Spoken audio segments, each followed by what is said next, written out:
여러분은 혹시 이런 경험 있으신가요? 여행을 가서 산 좋고 물 좋은 전원 펜션에서 하룻밤을 보낸 적 말입니다. 그때 느꼈던 그 상쾌함, 깊게 잠들었던 그 밤을 기억하시나요?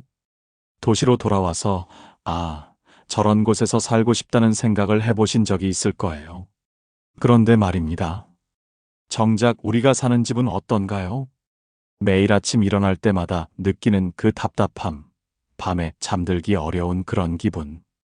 혹시 나이가 들어서 그런가 보다 하고 체념하고 계시진 않으신가요? 절대 그렇지 않습니다. 충격적인 진실을 말씀드리겠습니다. 요즘은 아무리 돈이 많아도 초고층 아파트는 절대 피한다는 분들이 폭발적으로 늘어나고 있어요. 월 관리비 200만 원을 기꺼이 내던 부유층들이 어디로 몰리고 있을까요? 바로 여러분이 펜션에서 느꼈던 그 차이 때문입니다. 오늘 제가 여러분께 들려드릴 이야기를 끝까지 들어보시면 그 원인이 나이가 아닐 수도 있다는 걸 아시게 될 겁니다. 그리고 우리 인생 후반기를 더 건강하고 행복하게 보낼 수 있는 주거 선택의 지혜도 얻게 되실 거고요. 시작하기 전에 구독 버튼과 좋아요 버튼을 먼저 눌러주세요. 여러분의 작은 관심이 더 유익한 정보를 만드는 힘이 됩니다. 그럼 지금부터 우리 세대가 꼭 알아야 할 주거 선택의 진실을 함께 나눠보겠습니다. 제가 지난 28년간 건축과 부동산 분야에서 일하면서 정말 놀라운 사실 하나를 발견했습니다.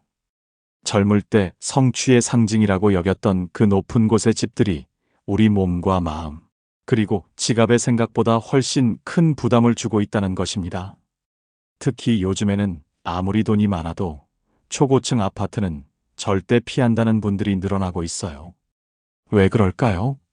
먼저 건강 측면에서 살펴보겠습니다. 25층 이상의 고층에서 생활하면 창문을 마음껏 열기가 어려워집니다. 기압 차이로 인해 바람이 너무 강하게 들어오고 미세먼지와 소음도 함께 들어오기 때문이죠. 결국 창문을 닫아두고 기계 환기에만 의존하게 됩니다. 자연 바람을 마시며 살아온 우리 세대에게는 정말 답답한 일이 아닐 수 없어요. 더 심각한 문제는 연돌 효과라는 현상입니다. 높은 건물에서는 공기가 아래에서 위로 계속 빨려 올라가는 현상이 일어나요. 이 때문에 건물 내부 공기 순환이 제대로 되지 않습니다. 아무리 좋은 환기 시설을 설치해도 완전히 해결되지 않아요. 그 결과 우리가 느끼는 답답함과 불편함이 생기는 겁니다. 실제로 해외 연구에 따르면 20층 이상 고층 거주자들에게서 면역력 저하와 불안감 증가 현상이 관찰된다고 합니다. 특히 나이가 들수록 이런 영향을 더 크게 받는다고 나와 있어요. 젊을 때는 바쁘게 활동하느라 어느 정도 버텨낼 수 있지만 집에서 보내는 시간이 늘어나는 우리 연령대에는 주거 환경이 건강에 미치는 영향이 훨씬 커지는 거죠. 여기서 흥미로운 역사적 사실 하나를 말씀드릴게요. 고대 로마에서는 건물을 4층까지만 지었습니다. 기술이 없어서가 아니에요. 로마의 건축 기술은 지금 봐도 놀라울 정도로 뛰어났거든요. 그런데도 4층 이상은 짓지 않았어요. 왜냐하면 그보다 높이 올라가면 사람이 살기 어렵다는 것을 경험으로 알고 있었기 때문입니다. 2000년 전 사람들의 지혜가 오늘날에도 여전히 유효한 셈이죠. 이제 경제적인 부담을 살펴보겠습니다. 초고층 아파트의 관리비는 정말 상상을 초월해요. 겨울철 관리비만 월 120만 원에서 180만 원 정도 나오는 경우가 많습니다. 여름철에도 100만 원은 기본이고요. 1년이면 1,500만 원에서 2천만 원 가까이 되는 돈이 관리비로만 나가는 겁니다. 지방의 작은 집 한 채 값이 매년 관리비로 없어지는 셈이에요. 왜 이렇게 비쌀까요? 초고층은 모든 것이 기계에 의존해야 합니다. 자연 환기가 불가능하니 24시간 공기 정화 시스템을 돌려야 하고 커튼월 구조로 인해 유리 면적이 넓어서 냉난방 효율이 떨어지고 각종 기계 시설들이 끊임없이 전력을 소모해요. 모든 게 전기와 기계로 해결돼야 하니 관리비가 천문학적으로 나올 수밖에 없는 거죠.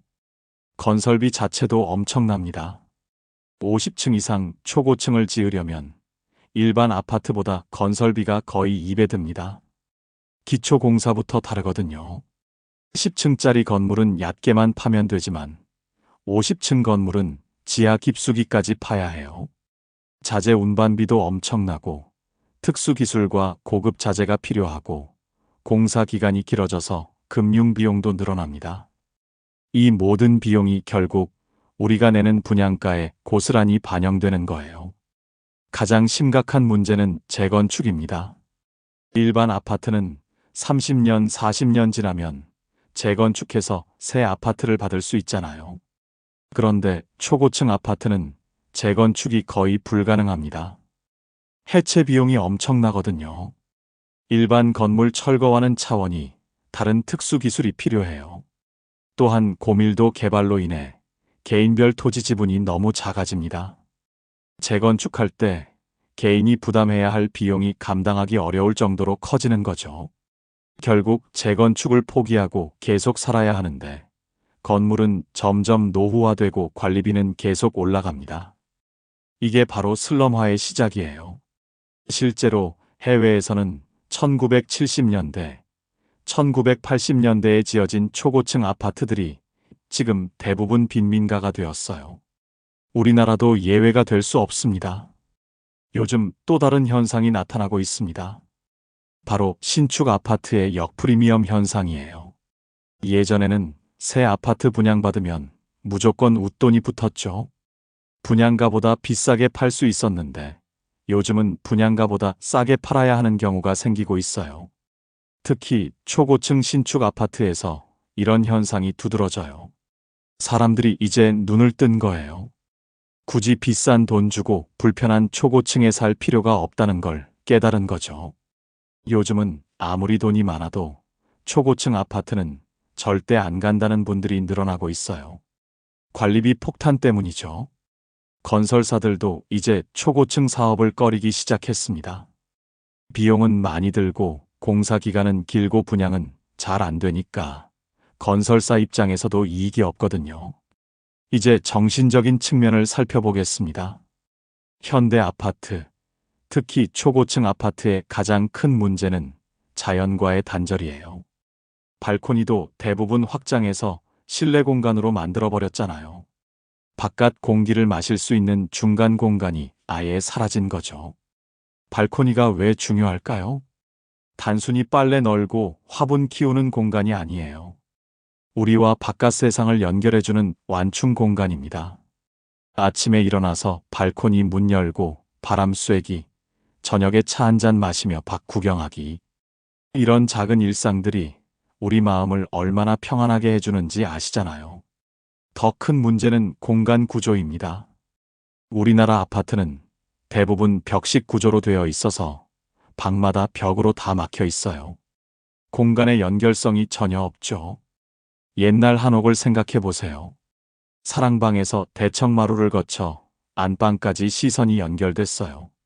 문을 열고 닫는 것에 따라 집안 분위기가 계속 바뀌었죠. 같은 집이라도 여러 가지 다른 느낌의 공간이 될 수 있었거든요. 심리적으로 집이 훨씬 넓게 느껴지고요. 그런데 지금 아파트는 방에 들어가면 나올 때까지 똑같은 길로만 다녀야 해요. 복도에서 방, 방에서 복도, 이게 전부예요. 공간의 변화가 없으니까 답답할 수밖에 없습니다. 특히 초고층에서는 엘리베이터 문제가 심각해요. 40층, 50층에 사시는 분들이 하루에 엘리베이터 타는 시간이 얼마나 될까요? 아파트의 경우 평균 대기 시간은 60초 이하, 평균 주행 시간은 75초 이하를 기준으로 평가하고 있다고 하지만 실제로는 훨씬 더 오래 걸려요. 출퇴근 시간에 잠깐 차이로 놓치면 10분은 넘게 기다려야 해요. 라는 실제 거주자의 증언도 있고요. 하루에 최소 4번은 타야 하니까 아침에 나갈 때, 점심 외출, 저녁 귀가, 밤에 한 번 더 대기 시간과 이동 시간을 합치면 15분에서 20분은 됩니다. 1년이면 100시간 이상, 며칠을 엘리베이터 안에서 보내는 셈이에요. 더 문제는 그 좁은 공간에서 모르는 사람들과 계속 마주쳐야 한다는 거예요. 도시 생활의 장점이 적당한 거리두기인데 엘리베이터 안에서는 그게 불가능하거든요. 매일 아침 저녁으로 낯선 사람들과 좁은 공간에 갇혀 있어야 하니 스트레스를 받을 수밖에 없죠. 여기서 실제 고층 거주자의 또 다른 이야기를 들려드릴게요. 67세 김 씨는 42층 아파트에 사시는데 무릎이 좋지 않으세요. 한 달에 한 번씩 있는 엘리베이터 정기 점검 날이 정말 고역이라고 하셨어요. 우리나라 아파트는 법적으로 월 1회 엘리베이터 정기 점검이 의무인데 보통 오전 9시부터 오후 5시까지 하루 종일 중단되거든요. 그날은 42층까지 계단으로 올라가야 하는데 무릎 상태로는 도저히 불가능하다는 거예요.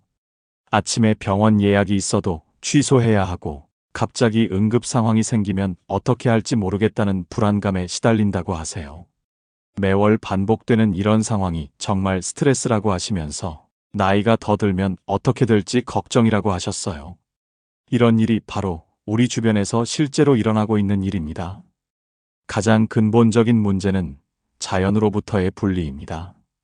우리 인간은 본래 땅에 발을 딛고 사는 존재예요. 하늘을 보고 바람을 느끼고 비 오는 소리를 들으며 살아야 합니다. 그런데 30층, 40층 높은 곳에서는 이런 자연과의 교감이 불가능해요. 더 근본적인 문제는 우리 몸 자체가 땅에서 오는 미세한 진동과 압력을 필요로 한다는 겁니다. 초고층에서는 이런 자연적 감각이 단절되고 건물의 미세한 흔들림이 우리 귀의 평형기관에 혼란을 줄 수 있어요. 특히 우리 나이에는 균형 감각이 약해지는데 이런 미세한 변화가 낙상 사고 같은 위험으로 이어질 수도 있습니다. 마치 배를 오래 타다가 땅에 내려섰을 때 느끼는 땅 멀미와 비슷한 현상이라고 할 수 있어요. 창문도 제대로 못 열고 비 소리도 안 들리고 새 소리도 못 들어요. 대신 24시간 기계 소리만 들리죠. 이런 환경에서 오래 살면 정신적으로 문제가 생겨요. 불안감과 우울감이 늘어나는 거죠. 특히 우리처럼 나이 든 사람들에게는 더 치명적입니다. 집에서 보내는 시간이 늘어나니까 이런 스트레스가 더 심해지거든요. 몇 년 전 상담을 받으러 오신 한 분의 이야기를 들려드릴게요. 이분은 73세 최 씨라는 분인데 35년 넘게 38층 아파트에서 사셨어요. 처음에는 자랑스러우셨대요. 높은 곳에서 내려다보는 전망도 좋고 남들이 부러워하기도 하고요. 그런데 나이가 들면서 이상한 증상들이 나타나기 시작했답니다. 밤에 잠을 잘 못 자게 되고 아침에 일어나면 머리가 무겁고 하루 종일 기분이 무거웠대요. 그런데 무엇보다 충격적이었던 건 관리비였어요. 겨울철만 되면 관리비가 월 170만 원을 넘어가더라는 거예요. 아무리 경제적 여유가 있어도 매월 이런 식으로 나가니까 부담스러우셨대요. 처음에는 나이 때문이라고 생각하셨는데 우연히 지인의 전원주택에 2달간 머물게 되었거든요. 그곳에서는 이런 증상들이 거의 사라진 거예요. 잠도 깊게 자고 아침에 일어나면 개운하고요. 그제서야 깨달으신 거죠. 문제가 나이가 아니라 집이었다는 걸요. 결국 최 씨는 10층짜리 아파트로 이사하셨습니다.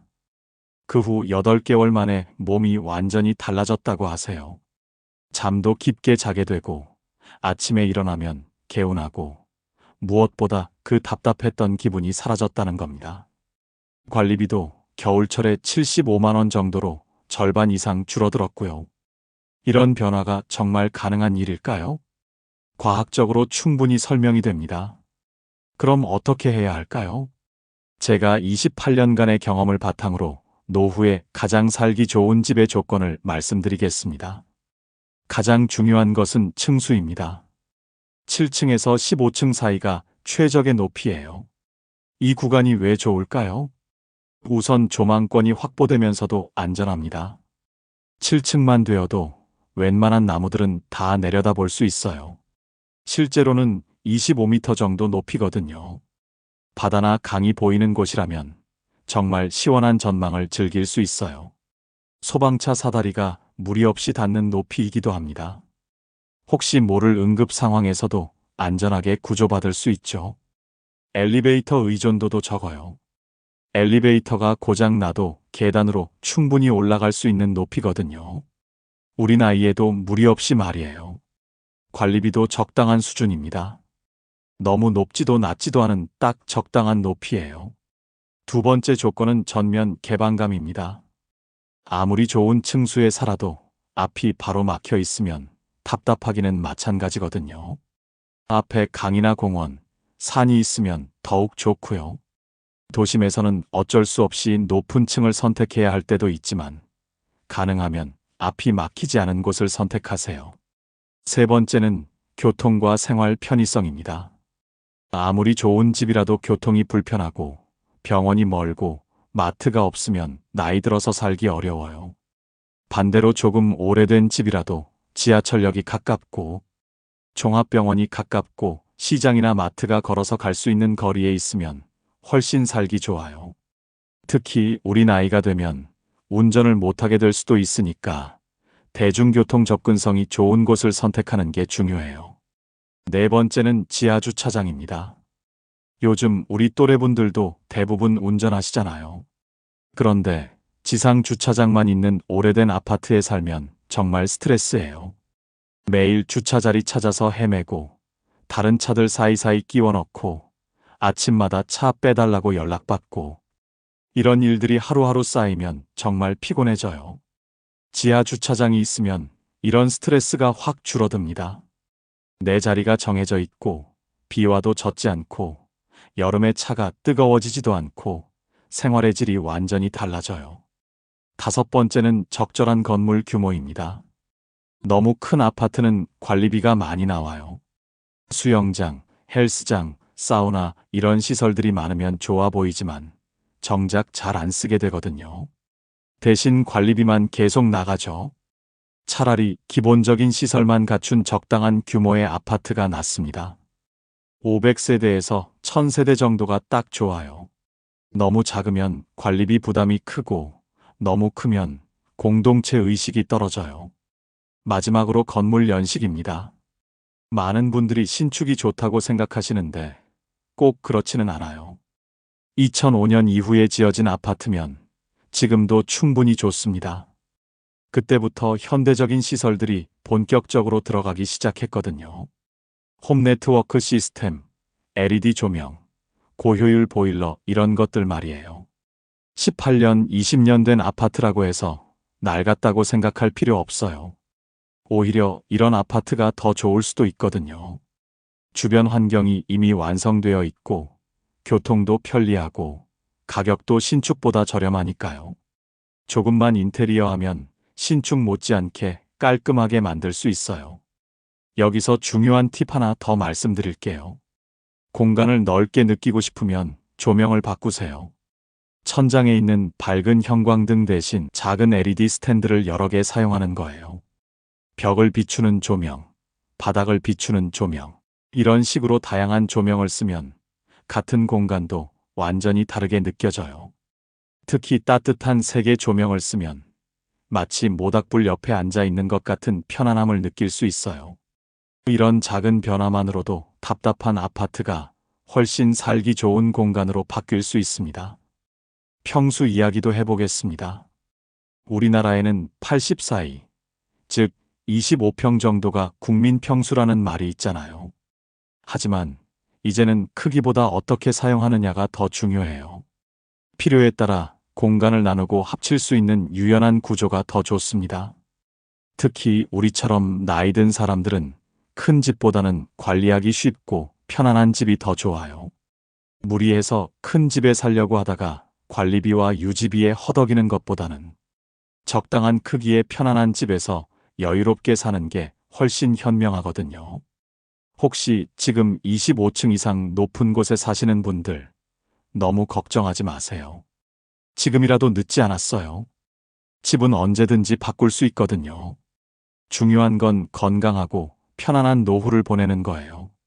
체면이나 남들 시선 때문에 불편한 집에서 계속 살 필요는 없습니다. 반대로 지금 낮은 층에 사시는 분들은 괜히 열등감 가질 필요 없어요. 오히려 더 현명한 선택을 하고 계신 거거든요. 높다고 무조건 좋은 게 아니고 비싸다고 무조건 좋은 게 아니에요. 결국 집이 우리에게 주는 진짜 가치는 뭘까요? 매일매일 편안하게 살 수 있고 건강을 지킬 수 있고 마음의 평안을 찾을 수 있는 곳이 좋은 집입니다. 아침에 일어나서 창문 열고 새소리 들을 수 있고 저녁에 발코니에 나가서 바람 쐴 수 있고 이웃들과 반갑게 인사 나눌 수 있는 그런 집 말이에요.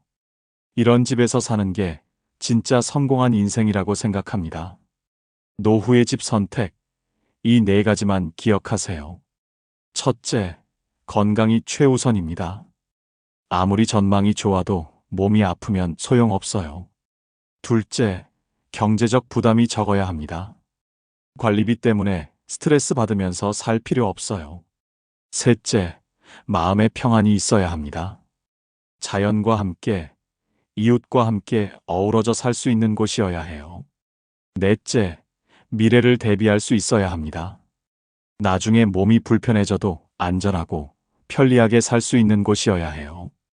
이 네 가지만 지키면 어디서 살든 행복할 수 있어요.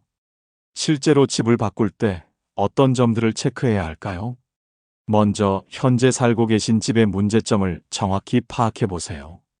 매일 아침 일어났을 때 어떤 기분이 드는지, 하루 종일 집에 있을 때 답답함은 없는지, 관리비 부담은 어느 정도인지, 이웃과의 관계는 어떤지, 이런 것들을 솔직하게 체크해 보세요. 그 다음에는 이사를 고려하는 지역을 직접 가서 확인해 보세요. 아침, 점심, 저녁 시간대를 다르게 해서 여러 번 가보시는 게 좋아요. 시간대별로 교통량이나 소음 정도가 다르거든요. 특히 병원까지의 거리와 교통편을 꼭 확인해 보세요. 우리 나이에는 병원 접근성이 정말 중요해요. 지하철이나 버스로 쉽게 갈 수 있는지, 택시를 타더라도 부담스럽지 않은 거리인지 체크해 보세요. 마트나 시장까지의 거리도 중요해요. 매일 필요한 생필품을 사러 갈 때 너무 멀면 불편하거든요. 걸어서 10분 이내에 마트나 시장이 있으면 가장 좋고 최대 15분 이내는 되어야 해요. 그리고 단지 내 시설도 확인해 보세요. 너무 화려한 시설보다는 실용적인 시설이 좋아요.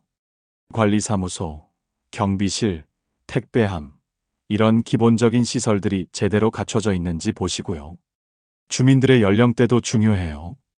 우리와 비슷한 연령대의 주민들이 많으면 공감대도 형성되고 동네 분위기도 좋거든요. 반대로 너무 젊은 층만 있으면 서로 생활 패턴이 달라서 불편할 수 있어요. 입주할 집을 구체적으로 보실 때는 이런 점들을 체크해 보세요. 우선 채광이 좋은지 확인하세요.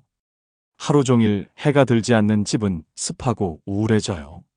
최소한 오전이나 오후 중 1시간대는 햇빛이 잘 들어와야 해요. 통풍도 중요해요. 맞바람이 치는 구조인지 확인해 보세요. 창문을 열었을 때 바람이 시원하게 들어오고 나가는지 체크하시고요.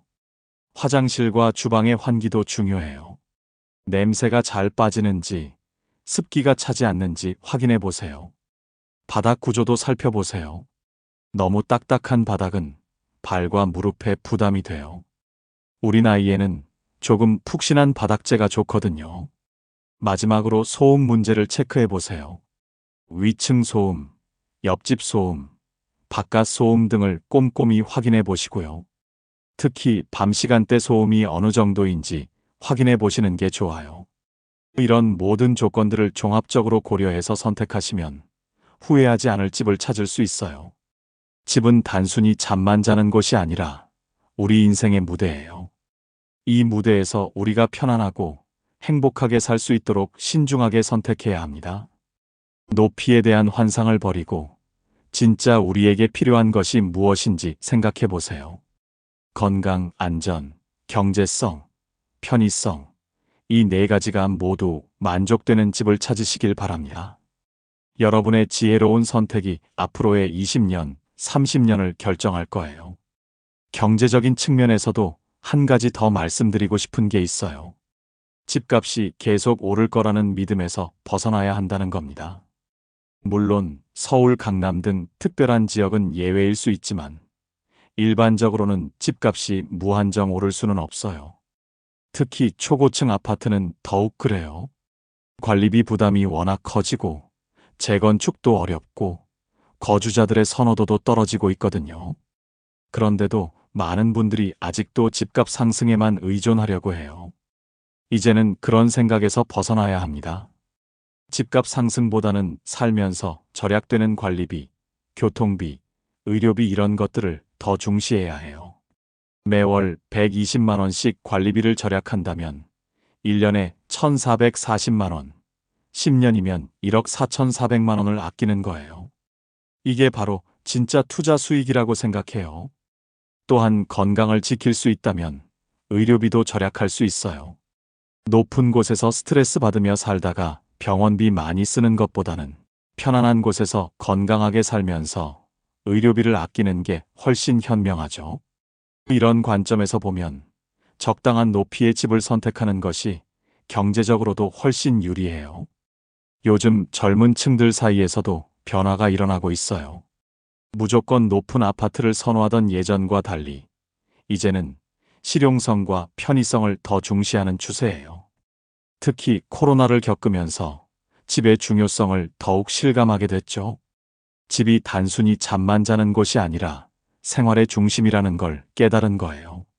그래서 요즘 젊은 분들도 적당한 높이의 집을 선호하는 경우가 많아졌어요.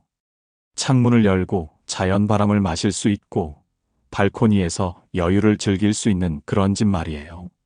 이런 변화는 정말 바람직한 현상이라고 생각해요. 높다고 무조건 좋은 게 아니라는 걸 사람들이 깨닫기 시작한 거니까요. 우리도 이런 변화에 맞춰서 생각을 바꿔볼 필요가 있어요. 젊었을 때의 기준으로 집을 선택할 게 아니라 지금 우리에게 진짜 필요한 것이 무엇인지 생각해 보는 거죠. 편안함, 건강, 안전, 이런 것들이 정말 중요한 가치라는 걸 인정하는 거예요. 여러분께 마지막으로 한 가지 이야기를 들려드리고 싶어요. 얼마 전 제가 만난 한 건축 전문가가 이런 말을 했어요. 앞으로 10년 후면 사람들이 정말 살고 싶어 하는 집과 그렇지 않은 집이 확실히 갈릴 거예요. 높다고 좋은 시대는 끝났어요. 정말 맞는 말이라고 생각해요. 이제는 단순히 높고 크고 화려한 집이 아니라 진짜 사람답게 살 수 있는 집을 찾는 시대가 온 거죠. 특히 우리 세대에게는 더욱 그래요. 젊었을 때는 무엇이든 참고 견딜 수 있었지만 이제는 매일매일이 소중하잖아요. 하루하루를 편안하고 건강하게 보내는 것이 가장 큰 행복이에요. 그런 의미에서 집 선택은 정말 신중해야 합니다. 집은 단순한 투자 대상이 아니라 우리가 매일 숨 쉬고 살아가는 삶의 터전이거든요. 여러분도 이제 한번 돌아보세요. 내가 정말 원하는 집은 어떤 집인지, 나에게 진짜 필요한 것은 무엇인지 말이에요. 남들이 부러워하는 집이 아니라 내가 행복할 수 있는 집을 선택하시길 바라요. 그런 선택을 하신 분들은 모두 만족하고 계시거든요. 왜 진작 이렇게 생각하지 못했을까 하시면서요. 여러분의 이야기도 댓글로 들려주세요. 어떤 집에서 살 때 가장 행복했는지, 나이 들면서 집에 대한 생각이 어떻게 바뀌었는지 궁금해요.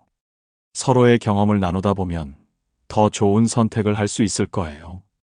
그리고 혹시 주변에 집 때문에 고민하는 분들이 계시다면 이 영상을 공유해 주세요.